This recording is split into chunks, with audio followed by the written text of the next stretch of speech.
Buenos días, familia. Si te puedes poner de pie, porfa, vamos a leer los versículos de esta mañana, que hoy ya por la gracia de Dios terminamos el capítulo 6 y es Marcos capítulo 6 del 45 al 56. Así que déjame leerlo, Marcos 6, 45 al 56 y ya hoy terminamos este capítulo 6. Así que esto dice la palabra del Señor. Enseguida Jesús hizo que sus discípulos subieran a la barca y fueran delante de él al otro lado, a Bethsaida, mientras él despedía a la multitud. Después de despedirse de ellos, se fue al monte a orar. Al anochecer, la barca estaba en medio del mar y él estaba solo en la tierra. Y al verlos remar fatigados porque el viento les era contrario, como a la cuarta vigilia de la noche, fue hacia ellos andando sobre el mar y quería pasarlos de largo. Pero cuando ellos lo vieron andando sobre el mar, pensaron que era un fantasma y se pusieron a gritar, porque todos lo vieron y se turbaron.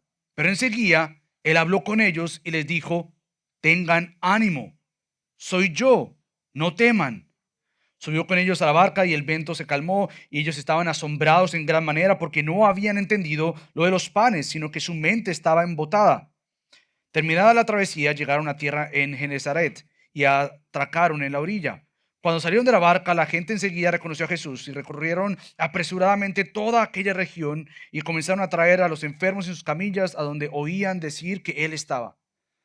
Donde quiera que él entraba en las aldeas, ciudades o campos, ponían a los enfermos en las plazas y le rogaban que les permitiera tocar siquiera el borde de su manto, y todos los que lo tocaban quedaban curados. Así que permíteme orar. Padre Dios, te damos tantas gracias por una mañana más. Te damos tantas gracias, Señor, por regalarnos el privilegio de poder venir a adorarte, de poder venir delante de ti, postrados ante ti, dispuestos a aprender más de ti, porque en realidad esa es nuestra vida. Tú eres nuestra vida y te necesitamos a ti, Señor. Así que oramos que mientras que estamos acá, Dios, tú nos regales y nos des más de lo que ya nos has dado, y es fe en ti. Incrementa nuestra fe, alimenta nuestra fe, danos frutos de nuestra fe, pero no porque nuestra fe por sí sola haga todo esto, pero que nuestra fe crezca porque es nuestra fe en Cristo. Ahí está nuestra seguridad. Es que ayúdanos en esta mañana, en el nombre de Cristo Jesús. Amén. ¿Pueden tomar asiento, familia? Am, Mientras que cantábamos, meditaba en algunos versículos que no estaban en mis notas, pero por ejemplo, un versículo que vino a mi mente, y ya van a ver por qué hablo de este versículo particularmente, y por qué hablo de la fe, porque es que realmente hoy vamos a ver sobre la fe, pero recuerdo las palabras casi ya finales del apóstol Pablo que le da a su hijo en la fe, Timoteo, y le dice: he peleado la buena batalla, he terminado la carrera, he guardado la fe. Pablo, al igual en 1 Timoteo, dice: he peleado la buena batalla de la fe. Resulta que tu vida comenzó cuando Cristo te dio fe en él. Pero tus días a día o tu día a día, la fe es incrementada. Pero a veces pasa que la fe es como una llave. ¿En qué sentido? Bueno, tú tienes la llave en el bolsillo y cuando la necesitas, la sacas. Si tú estás en tu oficina, tú no sacas con la llave, no andas con la llave de tu casa. Es solamente cuando tú llegas a la puerta de tu casa, si es que no abres el garaje. Pero si llegas a tu casa es cuando tú sacas la llave para abrir las puertas de la puerta de tu casa y depositas tus llaves en un lugar. Bueno, a veces pasa que la fe es de esa manera. La ponemos ahí y como que de vez en cuando es cuando, ay, de verdad que yo tengo que usar la fe. O en otros casos es como que si la fe fuera un departamento en la área espiritual. Cuando vienes a un lugar como la iglesia, un grupo de comunidad. Pero ¿qué cuando tú estás en el trabajo?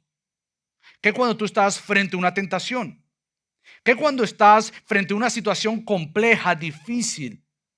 Yo digo que la fe, o la Biblia dice que la fe es todo tu día, toda tu vida, todos los días. Tiene que ejercitarse la fe. Si la fe no se ejercita, no crece. Si un músculo no es trabajado, el músculo no va a crecer. De igual manera, la fe es un producto o un regalo, un don de Dios, pero ese don tiene que ser ejercitado por nosotros.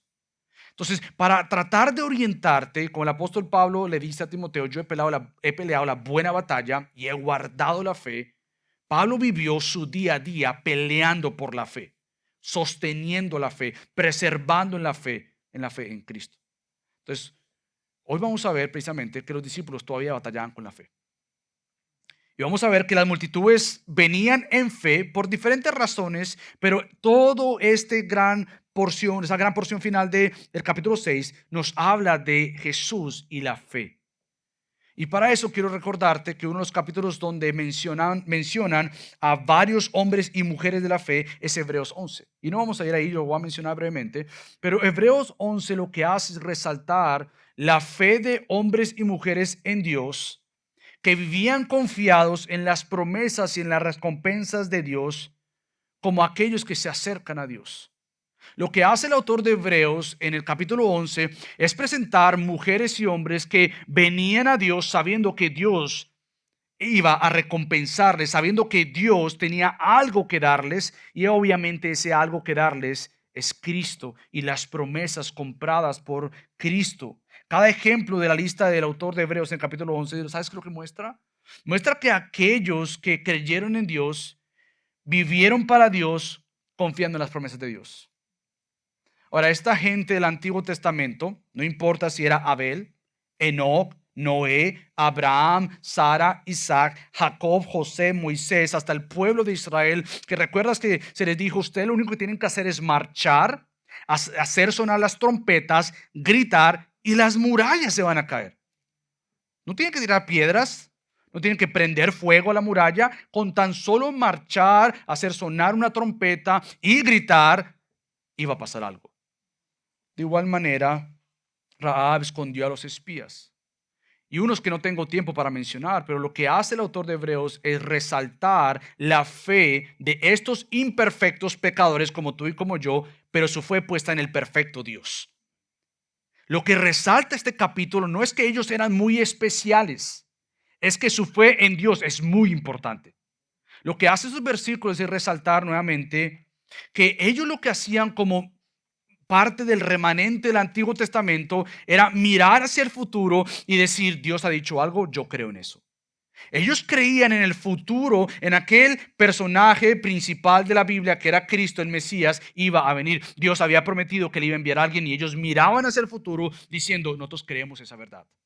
La diferencia entre esos santos del Antiguo Testamento a nosotros no es que la fe de ellos estaba puesta en alguien más. Es que ellos miraban hacia el futuro donde Cristo vendría o el Mesías vendría, la simiente de la mujer vendría, y lo que nosotros hacemos es mirar hacia atrás y decimos, Cristo ya vino. Cristo ya vino. La fe de estos santos que el autor de Hebreos menciona resalta a las promesas cumplidas de Dios. Y nosotros regresamos atrás y decimos, Él es fiel. Por lo tanto, igual miramos hacia atrás, pero igual miramos hacia el futuro, porque el mismo que ha prometido y ha cumplido, ha prometido regresar por su iglesia y sostenernos mientras que Él regresa. Toda tu vida, querido creyente, es una batalla por la fe. Es una batalla si crees que Cristo te está sosteniendo. Es una batalla si crees que Cristo te va a guiar en los problemas en los cuales te encuentras. Es una batalla por creer si realmente Cristo es lo que dice ser. Si realmente Cristo es más rico, más bueno, más bondadoso, mejor que cualquier otra cosa. La batalla diaria es una batalla entonces por mirar más a Cristo. Y hoy vamos a ver que al igual que nosotros, esos discípulos todavía están aprendiendo a crecer en su fe. Porque vamos a ver cómo Cristo les corrige por la falta de fe. Pero vamos a ver dos cosas. Vamos a ver una fe creciente para después ver una fe en acción. Entonces, una fe creciente es una fe que te lleva a la acción. Una fe que vino a ti por regalo de Dios no se debe depositar en un bolsillo para cuando tú vayas a verla a Él en gloria. Esa fe depositada de Dios a nosotros, un regalo de Dios para con nosotros, tiene que ser ejercitada todos los días y no olvidada todos los días. No es la fe del domingo, es la fe de hoy, de mañana y todos los días que nos debe sostener. Entonces, una fe creciente es lo que Cristo está buscando en sus discípulos y en nosotros también. Que nuestra fe florezca, crezca. Bueno, la semana pasada, recuerdas que Cristo se mostró a sí mismo como el pastor prometido y que Él ha llegado. Este gran pastor, cuando Él ve las multitudes, dice, esta gente no tiene un pastor. Estas multitudes andan como sin pastor. Y Cristo dice, ese soy yo.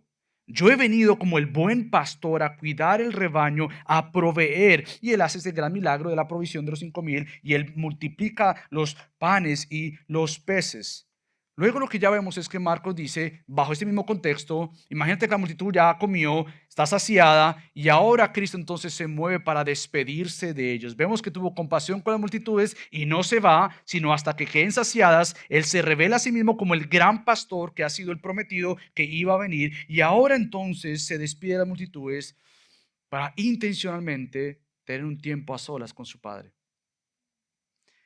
Intencionalmente un tiempo con los discípulos, intencionalmente un tiempo con las multitudes, a solas, pero ahora Cristo hace algo que ya hemos visto a Cristo hacer anteriormente. Y es que antes de las personas viene la relación con Dios, la relación con su Padre Celestial. Cristo ya nos mostró en Marcos, yo no sé si tú recuerdas, capítulo 1, versículo 35, que muy de mañana o muy temprano, aun cuando todavía estaba oscuro, Cristo se levanta de mañana para ir a buscar a un lugar solitario al Padre.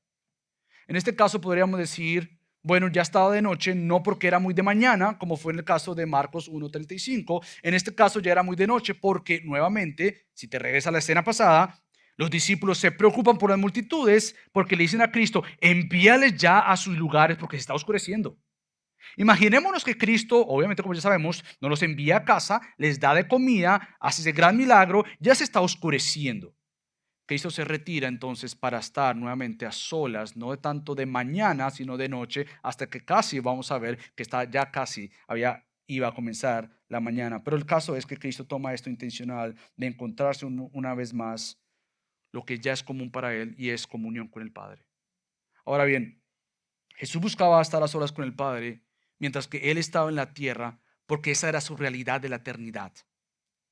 Cristo lo que nos muestra en estos tiempos a solas con el Padre no era para que nosotros pensáramos, mira, es que ahí empezó la relación de Jesús con su Padre o de Cristo con Dios. No, es que eternamente, y algo que traté de explicar en aquel entonces, en aquella predicación, fue que nosotros no podemos concluir que las oraciones terrenas de Cristo son el comienzo de la relación con Dios.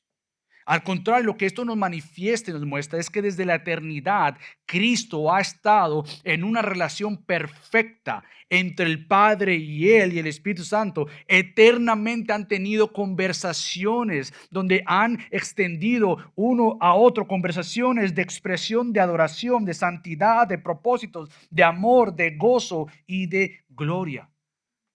Las probadas que nos relata la Biblia, porque no son muchas, son algunas de los tiempos a solas con Dios, nos muestran que eternamente Cristo tenía esta comunión con su Padre.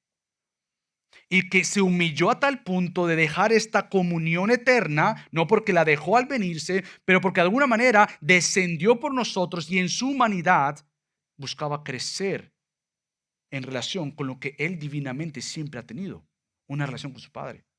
Entonces, este ejemplo de Cristo, despedirse de las multitudes, se fue al monte a solas a orar, nuevamente es una probada más que a pesar de que Cristo estaba cansado, Dios era una prioridad en su vida.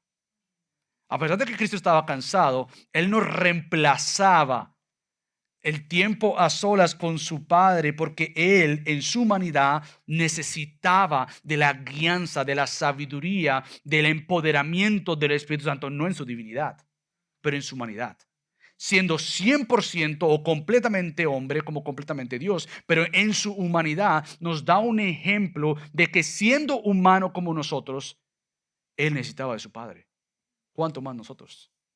¿Cuánto más nosotros de buscar en nuestro tiempo a este Dios único y maravilloso? Cristo siempre ha disfrutado de los atributos de Dios. Siempre ha disfrutado. Nunca en ese sentido deja de ser Dios. Él es Dios siempre. Pero en su humanidad buscaba este tiempo a solas para buscar más de su Padre Celestial porque necesitaba y adoraba a este su Dios y su Padre. Así que Cristo nunca descuidó su vida espiritual. Nunca lo descuidó y podemos llegar a decir como, bueno, porque era Dios. No, pero no te olvides que era hombre. Y en su humanidad misma crecía en dependencia intencional con su Padre. Cada oración de Cristo a solas con su Padre era un recordatorio: a esto yo te he enviado. A esto es lo que nosotros nos referíamos eternamente en nuestro plan de la redención. A esta tarea fue la que yo te envié. Cada oración de Cristo al Padre, un recordatorio que mi comida es hacer la voluntad del que me envió. Que yo tengo una misión. Y mientras que viva en la tierra, voy a mostrar que mi misión es la obediencia al Padre. Y la obediencia al Padre no se hace sin la oración o la comunicación con el Padre. Sino las grandes cosas que los discípulos fueron corregidos fue cuando vinieron las multitudes y uno de estos que le había entregado a su hijo endemoniado y ellos no pudieron hacer nada. ¿Te acuerdas que yo leí esto hace unos domingos atrás? Cuando Cristo les dice, ¿hasta cuándo voy a estar con ustedes? Pero es que no sabemos cómo sacar esto. No hay, estas cosas no se sacan si no es con ayuno y oración. Tenían que entender que la guerra espiritual con lo que busca atacar tu fe no se batalla desde otra perspectiva, sino es con la fe. La fe que es la prueba, la fe que va a ser Satanás usada para quitar o para robarte el gozo de la fe. No es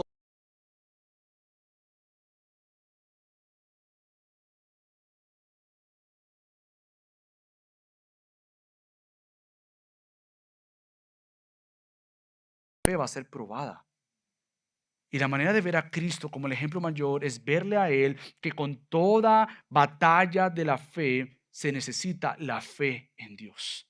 Toda batalla de la fe es una oportunidad para crecer en la fe. Toda oportunidad de tentación, de debilidad, de angustia, de preocupación es una batalla y una oportunidad para decir, ¿dónde está tu fe? ¿Dónde está tu fe?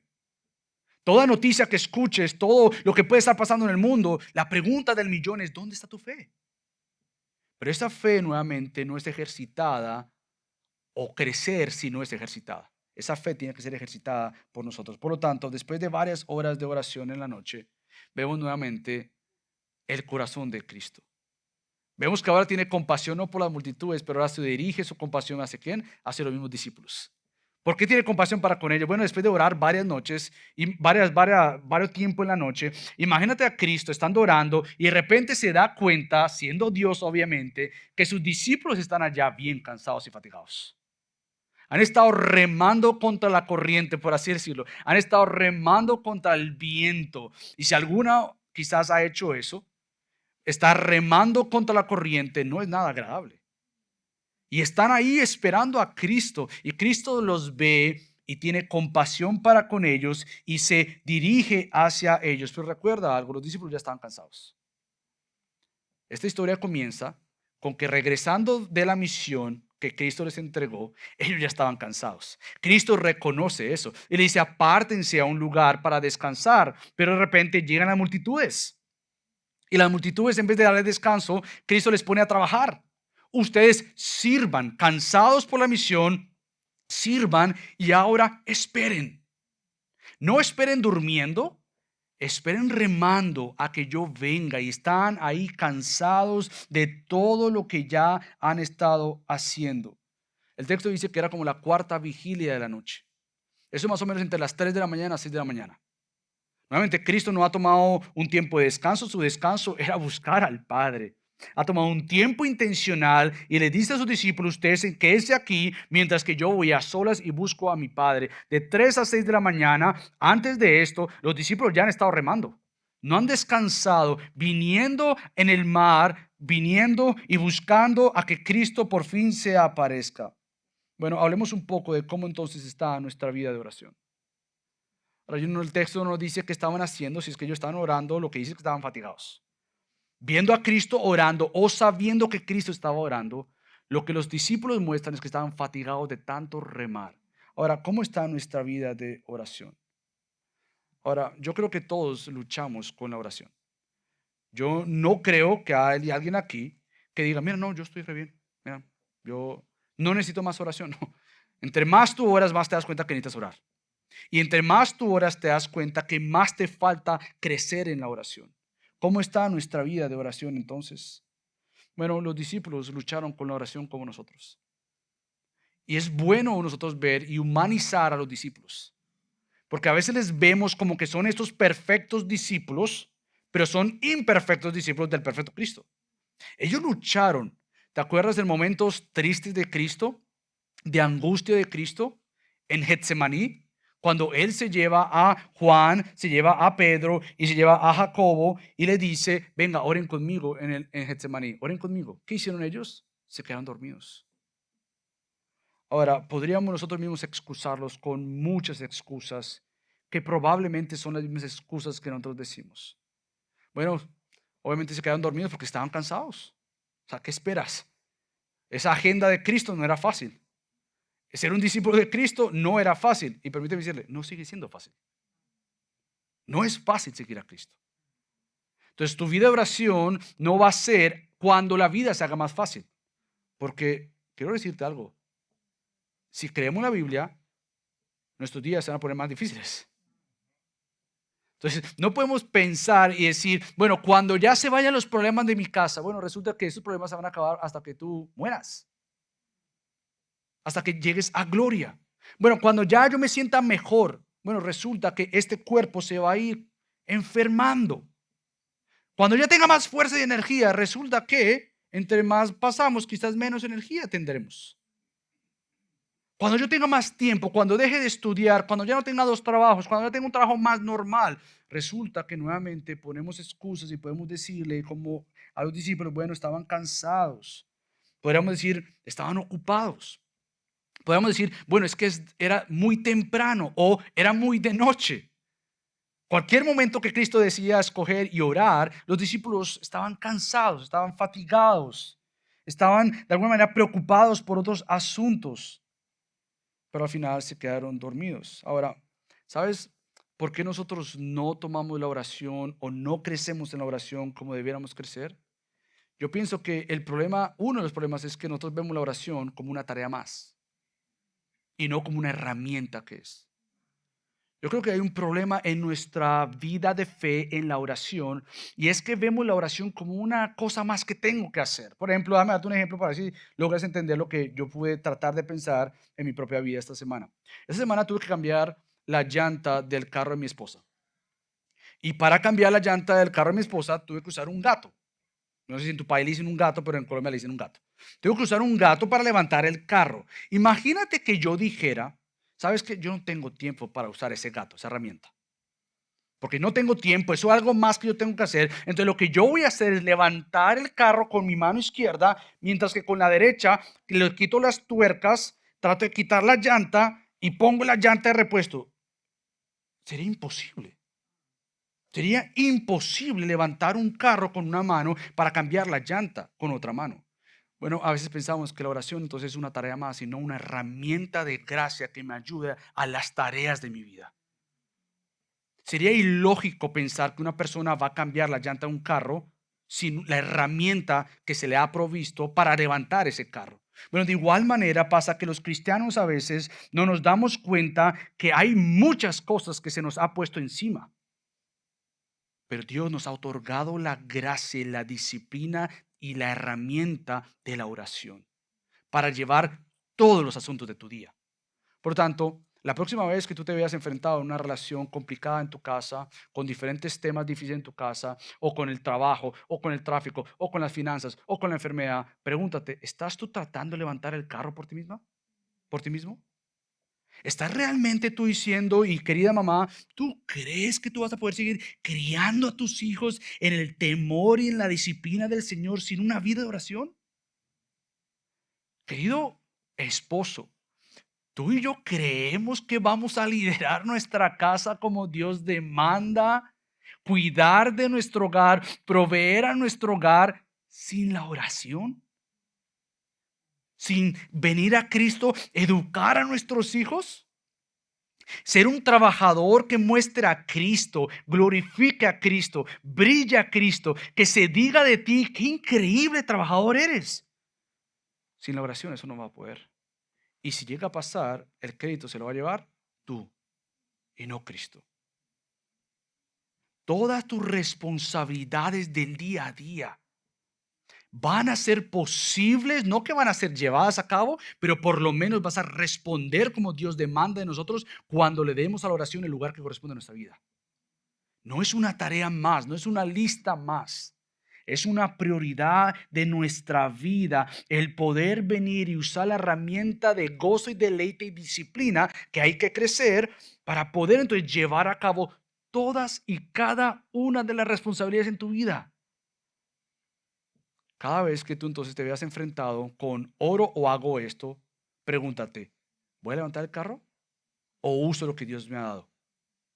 Entonces, ¿voy a manejar esta situación solo o vengo a Cristo en dependencia de Él para que Él me ayude a manejar esto? Porque si yo lo manejo por mi propia cuenta, lo más seguro es que no voy a lograr los resultados que Cristo quiere y que Él ha preparado para mí. Por lo tanto, la vida de oración de un creyente debe ser aquella que siga el ejemplo de Cristo. Cristo mismo siendo Dios, siendo hombre, en busca del Padre. Y cada vez que pasa algo antes de, vemos la oración de Cristo.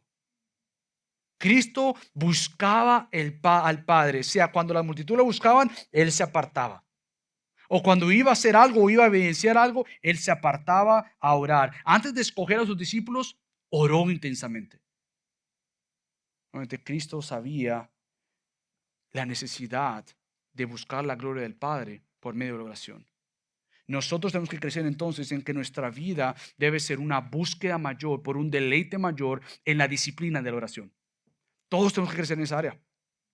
Y yo sé nuevamente, terminando un año, la evaluación de nuestra vida debe ser cómo yo he crecido en la oración. ¿Cómo hemos crecido? Bueno, unas cosas que ustedes saben que Dios nos permitió pasar por medio de una pandemia como iglesia para que principalmente yo como pastor entendiera, la iglesia no está orando. La iglesia no está orando. Y tuvimos que tener un estudio que usábamos y hacíamos antes del servicio para yo recordarme qué bendición que podamos educar a la gente, enseñar a la gente. Pero Michael, ¿cuánto tiempo pasan orando ustedes como iglesia? Y yo pensando que era algo temporal hasta que yo entendí, espérate, no estamos bien. Es muy fácil atender a un evento, lo cual es importante, a un taller, lo cual vamos a tener y es importante. ¿Cuán difícil es atender a un tiempo de oración? Porque ¿sabes qué pensamos? No voy a recibir nada. ¿Qué voy a aprender? Y honestamente es buscar al Señor juntos como iglesia, que debe ser nuestra oración, porque como lo hemos dicho varias veces, Dios no va a obrar si Él no es buscado.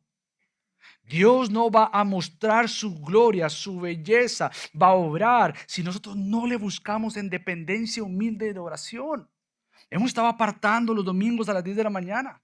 ¿Para qué? Para buscar al Señor, para depender de Él, para decir, Señor, aquí estamos postrados ante ti media hora, porque de no venir ante ti, Señor, en oración, en dependencia, tú no vas a orar. Y yo necesito de ti. Todos los domingos, en vez de tener un estudio malo, cual no es que sea malo, si queremos tener un acto de disciplina y de deleite para decir, aquí yo estoy, Señor. Antes de que cantemos, antes de que se predique, prepara mi corazón, Señor. ¿Cómo nos llevamos las cargas unos con otros? Conociéndonos por medio de la oración, sabiendo que hay alguien más que está orando por mí. El 1 de enero vamos a tener un tiempo de oración que en vez de ser de las 10 de la mañana, porque como el servicio a las 12, va a ser a las 11 de la mañana. Y la idea es que arranquemos el año con un buen acto de disciplina y digamos, Señor, queremos estar acá. Queremos estar acá. Si tú nos permites llegar al 1 de enero, queremos comenzar este año que si tú permites, viviremos. Entonces queremos vivirlo para ti. La vida de oración nuevamente es buscar la prioridad de usar la herramienta o por así decirlo, el instrumento de gracia y de poder. Jesús entonces al ver las dificultades de sus discípulos en el mar, fatigados, comenzó a andar sobre el mar. Ahora, yo necesito que tú has recordado que obviamente ya hemos visto que Jesús tenía autoridad sobre el mar. Ellos ya lo sabían.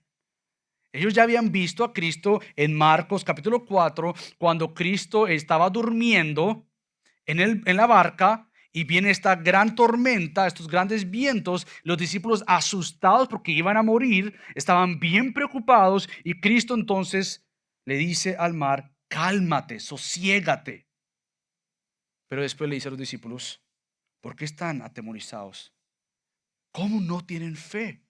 Ahora, en este caso, los discípulos no están atemorizados porque van a morir. Están atemorizados porque supuestamente ellos han visto un fantasma. ¿Te imaginas? Viendo a Cristo caminando hacia ellos, el susto de ellos, el grito de ellos es, hay un fantasma viniendo por aquí. Algo está pasando. No, este no es Cristo, pero ahora Cristo hace algo tan precioso que en vez de calmar el mar, como le dijo en el capítulo 4, ahora calma los corazones de sus discípulos. Y él dice a sus discípulos, tengan ánimo, soy yo, no teman. Obviamente Cristo calmó el corazón de esos hombres angustiados y temerosos. Y la mayor seguridad para estos hombres asustados y temerosos era la presencia de Jesús con ellos. Cristo usa este término que Juan lo usa 7 veces. Ego eimi, soy yo. Este soy yo, que es una referencia a Yahweh. Yo soy cuando se reveló a Moisés. Y Cristo está diciendo, yo soy Yahweh, yo soy el Señor. Si no tengo tiempo, pero voy a casa y estudia los 7 yo soy de Cristo en Juan. Pero esta es la manera de Marcos decir, Yahweh está aquí, el Señor está aquí, ego en mí, yo estoy aquí. Cristo se aparece a los discípulos y dice, hey, yo soy. Con tan solo escuchar eso para aquellos discípulos y para nosotros, cuando nos enfrentemos a una situación que tú digas, tengo temor, tengo ansiedad, tengo tentación, ¿qué voy a hacer? Y tú te recuerdas, soy yo, soy yo. Sí, yo estoy contigo. Tú no estás sola, tú no estás solo, soy yo estoy contigo. Lo que te va a dar esperanza en medio de la dificultad no es que tú tengas la solución del problema, es que yo tengo todo en mis manos. Lo que te da paz a ti no es que tú lo puedas manejar, es que mi presencia está contigo. El problema nuevamente, y que vemos aquí, es que ellos dudaban. Al igual que nosotros, no creíamos. ¿Cuántos de nosotros en una tentación, una debilidad o en un problema, en un momento de tensión, nos recordamos y decimos, pero Cristo está conmigo? Esa no es la manera muchas veces. Yo te puedo estar gritando, recuerda que Cristo está contigo. Sí, pero es que recuerda que Cristo está contigo. Bueno, sí, yo sé, gracias, pero lo que pasa es que ahorita que Cristo está contigo. Dudamos al igual que los discípulos. Dudamos. Se es más grande el problema, la debilidad, la tentación, que mismo Cristo decirnos, yo estoy con ustedes. Ellos no creían, no veían claramente lo que significaba que el Señor Jesús, yo soy, estaba con ellos. El soberano, el maravilloso, el que ellos ya habían visto. Espérate, si Cristo ha sanado, si ha calmado el mar, ¿qué le va a tomar a Cristo caminar en el mar? Ese es Cristo. Eso es Cristo, es lo más normal. Podríamos esperar esto de Cristo y muchas otras cosas más, pero ellos no podían esperar esto. Tenían nuevamente una falta de fe. Ahora tú dirás, ¿por qué tanto énfasis en la fe si no vemos todo esto acá? Bueno, cuando yo estaba estudiando, yo quería estar más seguro que realmente el énfasis de todos esos versículos es la fe ejercitada en Cristo que tuvieron que haber hecho y no hicieron. Ahora tú dirás, ¿de dónde sacamos todo esto? Bueno, yo no lo voy a leer en todos los evangelios, pero sí te voy a recordar que este evento está en los 3 evangelios, excepto uno, pero ese excepto uno tiene un contexto donde sí habla de los 5,000, de la provisión de los 5,000, pero todo es en un contexto de fe. Déjame recordarte esto, de dónde yo saco que el tema principal aquí es la falta de fe de los discípulos y Cristo corrigiendo para que estos discípulos tengan fe. ¿De dónde yo saco esto? Déjame recordarte brevemente los otros relatos de este mismo relato en los evangelios. En el caso de Mateo 14, 22 al 33, vemos que sucede exactamente lo mismo que Marco nos dice aquí. Los discípulos ven a Cristo andar sobre el mar. Tuvieron miedo, pero otra vez Cristo le dice, soy yo, se calman. Sin embargo, Pedro, no lo dice Marcos, Mateo sí lo dice, Pedro no estaba muy convencido. ¿Te recuerdas qué fue lo que Pedro le dice a Cristo? Espera, Señor, espérate. ¿Eres tú? Sí, soy yo. Si eres tú, dile que yo camine y llegue hasta allá. Mateo nos dice que Pedro no tenía mucha convicción de que realmente era Cristo. Si tú eres Cristo, Señor, entonces mándame que vaya a ti sobre las aguas. Jesús le dijo, ven. Pero ahí no se acaba todo. Porque Pedro, al darse cuenta que está caminando sobre el mar como Cristo, empieza a mirar a su alrededor y dice, ¿y este asunto qué es? Y empieza a hundirse. Y empieza entonces a tener otra vez temor. Señor, rescátame, rescátame. Y Cristo de una manera tan amorosa, pero firme, sí lo sostiene y lo corrige. ¿Qué le dice? Hombre de poca fe. ¿Por qué dudaste? Al final, Ellos tenían que reconocer lo que Mateo mismo dice, que los discípulos reconocieron, y es que en verdad eres el Hijo de Dios. Ese es Mateo. Cuando tú vas ahora a Juan, vemos el mismo relato, pero aún antes de hablar de la alimentación de los 5,000 y cómo Jesús también andó sobre el mar, vemos que Cristo antes y después corrige la fe.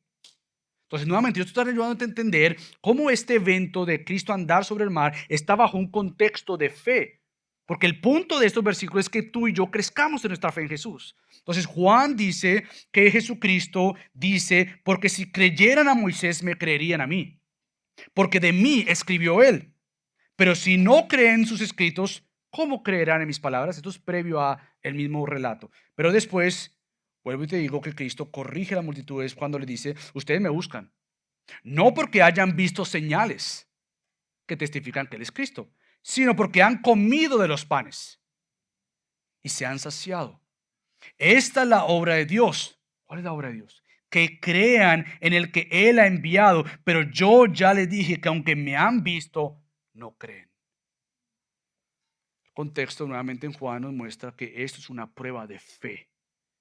Esto es un evento que Cristo usó para probar la fe de los discípulos, para ayudarlos a madurar. Esto fue Mateo, Juan, ahora Lucas, que aunque Lucas no habla de Cristo andando en el mar, sí Lucas nos relata el evento de la alimentación de los 5,000. Y lo que hace Lucas es sí mencionar en todo ese contexto la confesión de Pedro. Por un lado, Mateo highlight, como se dice, o resalta la poca fe de Pedro, pero por otro lado, Lucas lo que sí hace es resaltar la fe o la confesión de Pedro, porque en ese mismo contexto es cuando Cristo le pregunta a los discípulos, ¿qué dicen las multitudes que soy yo? Y nos dijeron unas cosas, mas Pedro dice, tú eres el Cristo de Dios. Lo que encontramos es que estos evangelios, Marcos, Mateo, Lucas y Juan, enseñan algo sobre la fe verdadera. ¿Cuál es la fe verdadera? Bueno, la fe verdadera es la que mira, la que confía, la que busca y la que espera a Jesús. La fe verdadera es aquella que no pone su mirada en las circunstancias, pero en el Dios que gobierna todas circunstancias. La fe verdadera y la que debemos crecer no es la que actúa y después busca. Es la que busca y después actúa. La fe verdadera no es que ante la tentación cede y después pide perdón. Es que ante la tentación busca del Señor para ser saciado por el Señor y entonces resistir a Satanás porque Él huirá de ustedes. La fe verdadera es la que cuando no ves nada más, tú recuerdas a tu alma, Él ha prometido algo y Él lo va a hacer. Yo no veo nada ahorita, ando como en un desierto, pero Él es el Señor del desierto. Él va a proveer, Él va a dar, porque Él ha dado y Él ha prometido y yo decido creer en sus verdades. Y lo que hace Marcos entonces es mostrarnos la falta de fe en estos discípulos. Tú dirás, pero ¿dónde está la falta de fe en los discípulos de Marcos? Porque yo no veo la fe, yo no veo nada de esto aquí. Bueno, ¿sabes dónde está? En el versículo 52 cuando dice, porque no habían entendido lo de los panes, sino que su mente estaba embotada. Y yo no sé si tú sabes mucho de idiomas, porque yo busqué eso y yo embotar, ¿qué quiere decir embotada? Entonces me voy obviamente a los originales para saber qué es lo que está ahí. Bueno, literalmente dice que su corazón estaba endurecido. Yo hubiese preferido que lo traduzcamos de esa manera. No su mente embotada, sino que su corazón estaba endurecido. El corazón de los discípulos, siendo discípulos de Cristo, viendo las obras de Cristo, su corazón todavía estaba dudoso, duro. Por eso es que unos comentaristas concluye correctamente, Marcos indica que en esta etapa del ministerio de Jesús, los discípulos no son esencialmente diferentes de sus oponentes, quienes tampoco reconocen su carácter único y muestran dureza de corazón. Ahora, sin hablar tanto de los discípulos como los malos y todos los buenos, nosotros también tenemos muchas áreas que tenemos que crecer en nuestra fe. Tenemos que ver esas áreas donde dudamos del poder de Dios. ¿Qué áreas de tu vida tú estás dudando del poder de Dios? Yo no estoy diciendo si tú dudas que Cristo es poderoso, porque yo no creo que ningún creyente diría, no, Cristo no es poderoso.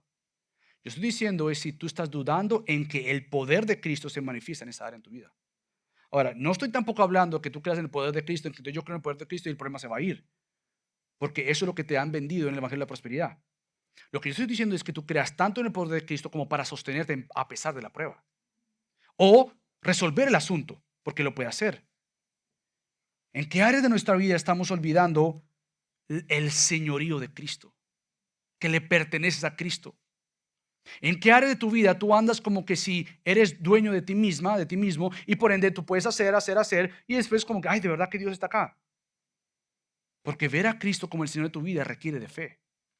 Requiere que tú digas, toda mi vida es su vida. No hay ningún rincón de mi vida donde sea privado y Cristo no pueda entrar. ¿En qué áreas yo no estoy reconociendo, teniendo fe en que Él es Señor de mi vida? En que Él va a hacer lo que Él tenga que hacer para ayudarme a crecer y ser como Él. ¿Qué áreas de mi vida yo tengo que decir? No es que yo tenga control, porque yo no tengo control. Es que reconozco que yo no tengo control y Él sí lo tiene. ¿Qué áreas de mi vida yo tengo que crecer entonces en reconocer que solamente Cristo tiene la autoridad sobre mi vida? Y que yo no soy dueño de mí ni que tengo autoridad de mí. ¿En qué área tengo que delegar en ese sentido de decir, Señor, yo no delego, yo confío en ti, yo entrego todo lo que tú eres? ¿En qué áreas de tu vida tú tienes que crecer en el cuidado de Dios para con tu vida? ¿Qué área tú puedes decir, mira, Dios ha sido muy bueno, pero en esta área no me ha cuidado? Y has olvidado que no importa cuán oscuro sea tu vida o eventos de tu vida, siempre el cuidado de Dios ha estado sobre tu vida. ¿Qué área de tu vida tienes que crecer en que Cristo te ama? En que tú puedes decir confiadamente, Él me ama. Como decía él en la oración, Él nos ha amado con un amor eterno, o como el Salmo lo dice, su infinito amor. ¿Qué áreas tú tienes que crecer en convencerte y creer que el Señor está dirigiendo tu vida? Entonces, al igual que estos hombres, tenemos que mantener la mirada en Cristo. O sea, los cristianos somos los únicos, por así decirlo, que celebramos que Cristo nació. Eso no es tradición, eso es fe. Eso es realmente fe, que algunos llaman una locura. El congregarnos es fe, que algunos llaman una tontería. Legalismo, compromiso, qué locura. Te han lavado el cerebro. Es fe. Cuando tú compartas de Cristo con tus amistades, ¿qué estás loco? ¿Cómo va a creer en eso? Es fe. Fe, fe, fe, fe en el Señor, que obviamente recordamos que Él nació para recordarnos que Él es Emmanuel, Dios con nosotros. Y si Él está con nosotros, ¿quién contra nosotros? Pero la pregunta al millón es, ¿creemos eso? ¿Creemos esas verdades en cuanto a Cristo y su señorío? Porque estos discípulos tuvieron que aprender que había mucho que crecer. Porque una fe que crece es una fe que entonces actúa, cree, hace. Yo puedo creer algo, pero si no lo vivo, tengo un problema en lo que estoy creyendo. Si yo digo que Cristo es Señor, pero hay áreas donde yo, no. Si yo digo que Cristo es soberano, pero hay áreas donde se le escapó su señorío, yo no he creído bien. Si yo digo que Cristo es mi Salvador y mi Señor, pero hay áreas de mi vida donde yo hago lo que yo quiera, hay un problema en el credo, en la fe y en la práctica, obviamente. Entonces, ya para resumir, porque lo que hace Marcos, los versículos del 53 al 56, es dar un resumen de lo que ya hemos visto anteriormente. Realmente no voy a pasar tiempo, es más, ya estoy casi cerrando, porque lo que hace Marcos aquí en los próximos versículos es volvernos a recordar lo que Cristo ya estaba haciendo. Él ha estado haciendo milagros, obras, Él ha estado haciendo mucho trabajo con aquellos que han venido sobre Él, pero algo sí importante que estos versículos resaltan es un ejemplo de fe también. Un ejemplo de fe en las multitudes. ¿Sabes por qué? Porque el texto dice que siquiera el borde de su manto les permitiera tocar, ellos serían sanados. ¿Tú recuerdas a alguien que vimos ya en esta serie tocar el manto de Jesús? La mujer. La mujer que tenía este flujo de sangre por 12 años. Y lo que resalta esa historia es la fe radical de esta mujer, la fe puesta en Cristo, que ella sabía que si con tan solo tocaba el borde del manto de Jesús, ella sería sanada. Bueno, aunque las palabras de Jesús dichas a esta mujer no son las mismas que encontramos aquí, recuérdate lo que Cristo le dijo a esta mujer: hija, tu fe te ha sanado, vete en paz y queda sana de tu aflicción. Cristo en su compasión soberana permite que todas estas multitudes que vinieran a Él en fe tocaran el borde de su manto, y dice el texto, todos los que tocaban quedaban curados. Un ejemplo de una fe que obró fe. Y dijo, este es aquel que yo he escuchado, aquel que ha obrado. Yo pongo mi mano en su manto y algo sucederá, algo va a pasar. Entonces nuestra fe en Jesús demanda acciones de fe en Jesús. Es decir, nuestra afirmación de fe en Jesús tiene que mostrarse en cómo vivimos. Ahora, yo no estoy hablando de lo que quizás algunos han crecido o hemos crecido escuchando, que tu fe se activa cuando tú dices lo declaro. Yo no estoy hablando de eso, porque eso no es bíblico. Tú puedes declarar todo lo que tú quieras declarar, pero tu fe no tiene poder absoluto, no tiene nada. Tu fe en Dios sí, pero tu fe no dicta la voluntad de Dios. La voluntad de Dios sostiene tu fe a pesar de que no veas lo que quieras ver. Entonces yo no estoy hablando de una fe de que con tan solo yo veo, declaro, recibo o lo decreto o lo ato y todos los demás atos o los que podemos decir, todos los demás estos. Yo no estoy hablando de esas situaciones. Yo estoy hablando de las situaciones en tu vida bien complejas y difíciles que has estado rogándole a Dios por un milagro y la respuesta de Dios es sostenerte sin necesariamente ese milagro. Porque el milagro de Dios es sostenerte. El milagro de Dios es decir, yo estoy contigo. El milagro de Dios es que puedas venir a Él en oración. Que Dios puede obrar y obrará, por supuesto que sí. Pero nosotros no basamos nuestra fe en Dios en base a lo que Él hace y me gusta. Nuestra fe descansa en un Dios que lo que hace es sabio, es bueno. Y hay cosas que yo no entiendo, pero yo sigo convencido en que Él es bueno. Por lo tanto, aquellas situaciones en nuestra vida que nos traen temor, ¿qué hacemos? ¿A dónde vamos? ¿A dónde vas? Eres de aquellas personas que pierden el sueño porque no deja de pensar en lo que puede pasar y estás temiendo, temiendo, temiendo, temiendo, temiendo, temiendo, temiendo. Y Dios está diciendo, es tiempo que descanses, porque tú te puedes pasar toda la noche pensando en algo y no hacer nada. Es una falta de fe. Puedes pasar todo el tiempo en situaciones que traen confusión y tú dices, pero ¿por qué esto? ¿Por qué lo otro? ¿Por qué lo otro? Y yo no estoy diciendo que minimices nada, pero que digas, hay cosas que yo no entiendo porque es que yo no soy Dios. Por lo tanto, yo no tengo mi fe en mí, en lo que yo puedo lograr, lo que yo puedo entender. Mi fe está en que Él lo sabe todo y yo me entrego a Él. Yo confío en Él. Aquellas situaciones donde traen ansiedad a tu vida. La ansiedad es el resultado de pensar que lo que tú quieres tener de pronto no lo puedes tener. Y el corazón tiene ansiedad cuando de repente piensa, ¿y qué si esto pasa? ¿Y qué si esto? Y no ha pasado nada. Versus la depresión es por la pérdida de algo.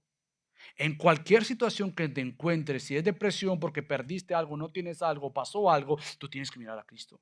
Y si es ansiedad y es la preocupación del mañana, cosas que ni siquiera han pasado, tú tienes que mirar a el futuro mirando a Cristo. Confía en Él. Por lo tanto, si decimos que tenemos a Jesús, el eterno hecho hombre, si profesamos que Él descendió por nosotros, vivió y murió para resucitar y ascender a gloria, tenemos entonces que vivir bajo la convicción de fe, empoderados por el Espíritu Santo. Ahora, para cerrar, ¿cómo se vive esta fe?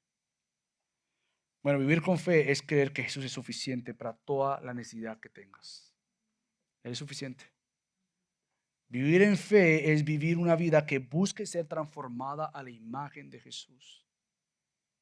Es reemplazar todo lo malo y pecaminoso por lo bueno y hermoso. Es vivir buscando una mejor vida ordenada según los propósitos de Dios para tu vida. Es compartir con mis acciones y mis palabras que no hay nada mejor y mayor que Jesús, que no hay otra opción, que no hay otro plan, que no hay otro camino que lleve a la vida completa, sino solamente Jesús. Por lo tanto, vivir en fe es mirar día a día a Jesús. No cada mes, no cada domingo, es vivir en Él, vivir en Él. Si tú vives en fe, no es simplemente una fe salvífica la cual tú ejercitaste por gracia hace tantos años. Esa fe salvífica, vivir en fe es eso, más vivir en fe es vivir una fe santificadora, el cual testifique que le pertenezco a Cristo, el cual testifique que estoy sostenido por Cristo. Por lo tanto, que tus días al final de este año sean en que quieres anhelas crecer más en fe. Y que una de tus metas, si no la principal para el próximo año, si Dios permite, es cómo mi vida va a testificar que yo tengo fe en Jesús. No solamente que digo que Jesús es mi Señor y mi Salvador, pero que toda mi vida testifica, apunta que mi Salvador es mi Señor, no solamente porque Él es mi Salvador, pero porque mi vida muestra que Él es mi Señor y que Él gobierna mis días. Así que acompáñame a orar. Padre Señor, te damos tantas gracias por recordarnos en esta mañana ya tarde que estás en búsqueda de una fe que crezca, que nos has dado la fe para crecer en esa fe y que no nos has dejado solos. Así que Padre, ayúdanos a crecer y batallar y pelear la buena batalla de la fe, pero no solos, pero en Cristo Jesús. Ayúdanos por favor, en el nombre de Cristo. Amén.